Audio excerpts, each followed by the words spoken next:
ഏ, നിങ്ങൾ ഇത്ര നേരത്തെ വന്നോ? ഷോ, ഇത് വലിയ സർപ്രൈസ് ആയിപ്പോയല്ലോ. ഞാൻ നല്ല ചൂട് മീൻകറി ഉണ്ടാക്കി വെച്ചിട്ടുണ്ട് അമ്മയ്ക്ക് വേണ്ടി. എന്തു പറ്റി അമ്മേ? ഹരിയേട്ടാ, നീനെ ഒന്നും പറയണ്ട. ഏ, എന്തു പറ്റി? നിങ്ങൾ രണ്ടുപേരും മുഖം എന്താ ഇങ്ങനെ ഇരിക്കുന്നേ? എല്ലാം ചെയ്ത് വെച്ചിട്ട് ഒന്നും അറിയാത്ത പോലെ അഭിനയിക്കുന്ന കണ്ടില്ലേ? ഏ, അമ്മ എന്താ ഇങ്ങനെയൊക്കെ സംസാരിക്കുന്നത്? എനിക്കൊന്നും മനസ്സിലാവുന്നില്ല. നിനക്കൊന്നും മനസ്സിലാവില്ല. കാരണം അങ്ങനത്തെ കാര്യങ്ങളല്ലേ നീ ചെയ്തു വെച്ചിരിക്കുന്നത്. എടി, ഇങ്ങനെ ഇനിയും നാടകം എന്തിനാടി ഞങ്ങളെ മുന്നിൽ കിടന്ന് കളിക്കുന്നത്? നിർത്തിക്കൂടെ നിനക്കത്? അമ്മേ, അമ്മ എന്തൊക്കെയാ പറയുന്നത്? എനിക്കൊന്നും മനസ്സിലാവുന്നില്ല. മനസ്സിലാക്കി തരാം. അതെടുത്ത് കാണിച്ചു കൊടുക്കണം മോനെ. കാണിക്കാൻ വരട്ടെ. അവിടെ നിന്റെ മറ്റവൻ. മറ്റവനോ? ഹരിയുടെ എന്തൊക്കെയാ പറയുന്നേ? ഇങ്ങനെ ബന്ധമില്ലാത്ത കാര്യങ്ങൾ സംസാരിക്കാതെ കറക്റ്റ് ആയിട്ടുള്ള ഒരു പൊസിഷനിലേക്ക് വാ. നിങ്ങൾ എന്താ ഇങ്ങനെയൊക്കെ സംസാരിക്കുന്നത്? പുറത്തു വിട്ട് വന്നപ്പോ രണ്ടുപേർക്കും എന്ത് പറ്റി? എന്നോട് ഇങ്ങനെ ദേഷ്യപ്പെടുന്ന എന്തിനാ? അല്ല, അമ്മയ്ക്ക് എന്ത് പറ്റി? രണ്ടുപേരും എന്തെങ്കിലും പറ. ഇനി പറയാനൊന്നുമില്ല. പറയാനുള്ളതൊക്കെ പറഞ്ഞു തീർന്നു. ഇനി കാണിക്കാനേ ഉള്ളു ബാക്കി. കാണിക്കാനോ? വെറുതെ എന്നെ ടെൻഷൻ എടുപ്പിക്കാതെ കാര്യം എന്താന്ന് വെച്ചാൽ പറ അങ്ങോട്ട്. എനിക്കൊന്നും മനസ്സിലാവുന്നില്ല. നിനക്കൊന്നും മനസ്സിലാവുന്നില്ലേടി? അമ്മേ, നിർത്തമ്മേ. അമ്മ എങ്ങനെ എന്നോട് ഇങ്ങനെ ദേഷ്യപ്പെടുന്നേ? മിണ്ടാതിരിക്കടി അസത്തെ. അമ്മ പോലും ഇനി എന്നെ വിളിച്ചു പോരുത്. അമ്മേ, വിളിക്കരുത് നല്ലടി പറഞ്ഞത്. വിളിക്കരുത് എന്നെ, ഇനി അമ്മേന്ന് വിളിക്കരുത്. പാവല്ലേ, നല്ലവളാ. മകളെ പോലെ കണ്ട് രണ്ട് കൈ നീട്ടി സ്വീകരിച്ചല്ലേ നീ എന്നെ. എന്നിട്ടും നീ ഞങ്ങളെ ചതിക്കൂന്ന് വിചാരിച്ചില്ല. ചതിച്ചെന്നോ? അമ്മ എന്തൊക്കെയാ പറയുന്നേ? ഞാൻ അങ്ങനെ ചെയ്യും തോന്നുന്നുണ്ടോ? തോന്നിയിരുന്നില്ല. പക്ഷെ ഇപ്പൊ മനസ്സിലായിരിക്കാ എനിക്ക്. എന്റെ ഈശ്വര, എന്റെ മോന്റെ ജീവിതം. അമ്മേ, നിങ്ങൾ എന്താ ഇങ്ങനെയൊക്കെ സംസാരിക്കുന്നത്? ഞങ്ങൾ ഇങ്ങനെ സംസാരിക്കും. അമ്മ റെസ്റ്റ് എടുക്ക്. അങ്ങനെ വന്നേല്ലേ. എവിടെയടി നിന്റെ ചൈൽഡ്ഹുഡ് ഫ്രണ്ട് എന്ന് പറഞ്ഞു നടക്കുന്ന ഫ്രോഡ്? ഫ്രോഡോ? നീരജിന്റെ കാര്യമാണ് ഈ പറയുന്നേ? അവൻ തന്നെ. പറഞ്ഞ ഉടനെ മനസ്സിലായില്ലേ? അവൻ ഇവിടെ എവിടെയെങ്കിലും ഒളിപ്പിച്ച് നിർത്തിയിട്ടുണ്ടോ? എങ്കിൽ അവനെ ഇങ്ങനെ ഇറക്കി വീട്. അവന് രണ്ടെണ്ണം പൊട്ടിക്കട്ടെ. ഹരിയേട്ടൻ എന്തൊക്കെയാ പറയുന്നത്? അവനെ ഞാൻ എന്തിനാ ഒളിപ്പിച്ച് നിർത്തുന്നേ? അവൻ ഇപ്പൊ കുറച്ചുനേരം മുമ്പ് വന്നിട്ട് പോയതേ ഉള്ളൂ. ഇപ്പൊ നീരജനേക്ക് എന്തിനാ ഹരിയേട്ടൻ തിരക്കുന്നത്? എന്തിനാണെന്നോ? അവനോടെ നല്ല രണ്ട് വർത്താനം പറഞ്ഞുകൂടി ഇരിക്കാൻ. ഒന്ന് പോടി ഇറങ്ങി. ചുമ്മാ കളിപ്പിക്കാതെ കാര്യം എന്താന്ന് വെച്ചാ പറ ഹരിയേട്ടാ. ഇനി ഒന്നും പറയാനില്ല, എല്ലാം പറഞ്ഞു കഴിഞ്ഞു. ഹരിയേട്ടാ, ചുമ്മാ കളിക്കരുത്. കാര്യം എന്താന്ന് വെച്ചത് തുറന്നു പറ. അതല്ലേ പറഞ്ഞത്, ഇനി പറയാനൊന്നും ഇല്ലെന്ന്. അല്ല, നിനക്ക് ഒന്നും മനസ്സിലാവുന്നില്ലെങ്കിൽ ഞാൻ കാണിച്ചു തരാം വീഡിയോ. വീഡിയോയോ? എന്ത് വീഡിയോ? നീയും നിന്റെ കാമകനും എഴുന്ന് രസിച്ച് സംസാരിക്കുന്ന വീഡിയോ ക്ലിപ്പ്.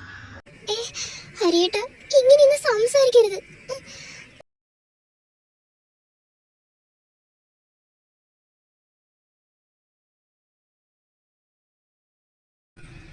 ഈ വീഡിയോ ക്ലിപ്പ് കണ്ടിട്ടാണോ ഹരിയേട്ടൻ എന്നെ ഇങ്ങനെ തെറ്റിദ്ധരിച്ച് നിൽക്കുന്നത്? അവനും ഞാനും ഹരിയേട്ടനെ കുറിച്ച്. മതി മതി. ഇനി അതിലേക്ക് എന്റെ പേര് വലിച്ചിടാന്ന് നീ വിചാരിക്കണ്ട. അത് നീ സ്വപ്നം കണ്ടാ മതി. വാ ഇങ്ങോട്ട്. ഫോൺ തറയിൽ വീണു. തറയിൽ വീഴട്ടെ, പുതിയ തോരണം ഞാൻ വാങ്ങിക്കോളാം. ഞാൻ വിചാരിച്ചത് നീ ഒരു നല്ലവളാണെന്നാ. പാവം എന്നൊക്കെയാ നിന്നെ കുറിച്ച് ഞാനും എന്റെ അമ്മയും തെറ്റിദ്ധരിച്ചിരുന്നത്. പക്ഷെ ഇപ്പോഴല്ലേ മനസ്സിലായത് അതൊക്കെ വെറും ഒരു തെറ്റിദ്ധാരണ മാത്രമായിരുന്നെന്ന്. ഒന്നും അറിയാതെ ഹരിയേട്ടൻ ഇങ്ങനെ സംസാരിക്കാൻ പാടില്ല. ഞാൻ എന്ത് സംസാരിക്കണമെന്ന് നീയാണോ തീരുമാനിക്കുന്നത്? അതൊക്കെ എന്നേ തീർന്നു. എന്തായാലും ഇന്ന് നിങ്ങൾ സത്യം മനസ്സിലാക്കിയത് നന്നായി. അല്ലെങ്കിൽ എന്റെ ജീവിതം നശിച്ച് പണ്ടാരടങ്ങിയനെ. ഹരിയേട്ടൻ ഇങ്ങനെയൊന്നും സംസാരിക്കരുത്. തെറ്റിയാത്ത എന്നെ ഇങ്ങനെ കുറ്റപ്പെടുത്തരുത്. ഹരിയേട്ടാ, ഞങ്ങളുടെ വിവാഹം കഴിഞ്ഞിട്ട് കുറച്ചു കാലേ ആയിട്ടുള്ളൂ. അതിനിടയ്ക്ക് ഇങ്ങനെയൊക്കെ സംസാരിച്ച കേട്ടോണ്ട് നിൽക്കുന്നതിനൊക്കെ ഒരു പരിധി ഉണ്ട് കേട്ടോ.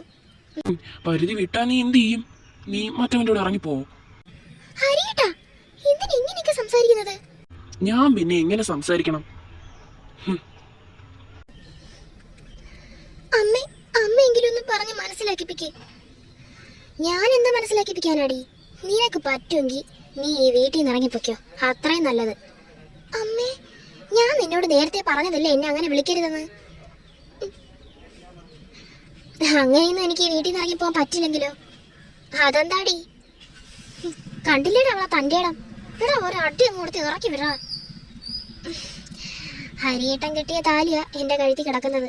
അതെൻ്റെ കഴുത്തി കിടക്കുമ്പോൾ ഞാൻ ഈ വീട്ടിൻ്റെ പടി ചവിട്ടി ഇറങ്ങുമെന്ന് നിങ്ങൾ വിചാരിക്കണ്ട. തർക്കുത്തരം പറയുന്നോടി എന്നോട്.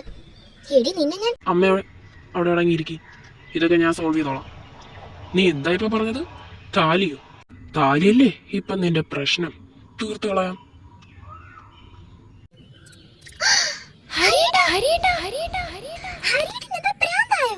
അതേടി, എനിക്ക് ഭ്രാന്ത. ഇങ്ങനെ വഞ്ചിച്ച് പറഞ്ഞപ്പോ പെട്ടെന്ന് എനിക്ക് വന്ന ഭ്രാന്തായത്. ഇപ്പൊ തീർന്നില്ലേ നിന്റെ ബന്ധമൊക്കെ? ഇനി ഞങ്ങൾ തമ്മിൽ ഒരു ബന്ധവുമില്ല. ഇനി ഈ വീട്ടിലോ എന്റെ മനസ്സിലോ നിനക്കൊരു സ്ഥാനമില്ല.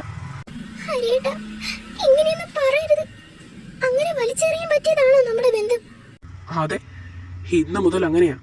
ഇറങ്ങിപ്പോക്കോ എന്റെ വീട്ടിൽ നിന്ന്. എടി പറഞ്ഞത് കേട്ടില്ലേടി കൊച്ചേ? ഇറങ്ങിപ്പോക്കോ, നിന്റെ കെട്ടും കിടപാടും എല്ലാം പോയി. ഇറങ്ങിപ്പോയവിടെന്ന്. ഇനിയെങ്കിലും ഞങ്ങൾക്ക് കുറച്ച് മനസമാധാനം വേണം.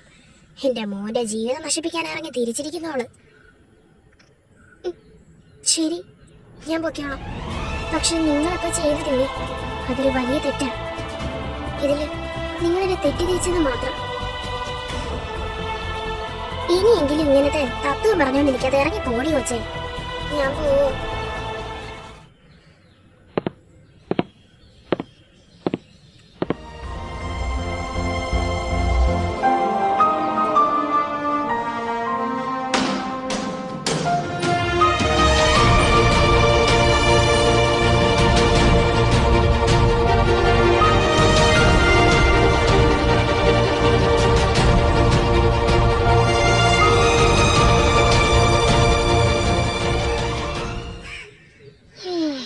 ഇനി എന്തോ ആലോചിച്ചോണ്ട് നിൽക്കുമോ മോനെ?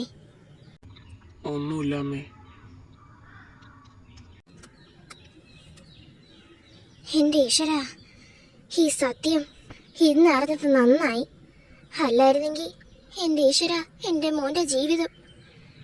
ആ മൂദേവി ഇവിടെ നിന്ന് ഇറങ്ങിപ്പോയത് എന്തായാലും നന്നായി. ഇനിയിപ്പോ പറഞ്ഞിട്ടെന്ത് കാര്യം? ദൈവം എന്തോ ഞങ്ങളുടെ ഭാഗ്യത്തിനത് നമ്മുടെ കണ്ണി കാണിച്ചു തന്നു. ദൈവത്തിന് വരെ ആഗ്രഹം ഉണ്ടായിരുന്നെന്ന് തോന്നുന്നു എൻ്റെ മോൻ്റെ ജീവിതം ഇനിയും നശിപ്പിക്കേണ്ടതെന്നു. സന്തോഷം. ആ വൃത്തികെട്ടവൾ ഈ ജീവിതത്തിൽ നിന്ന് ഇറങ്ങിപ്പോയപ്പോൾ സന്തോഷമായി. ഞാൻ എന്നാലും അവളെക്കുറിച്ച് ഇങ്ങനെ വിചാരിച്ചിരുന്നില്ല.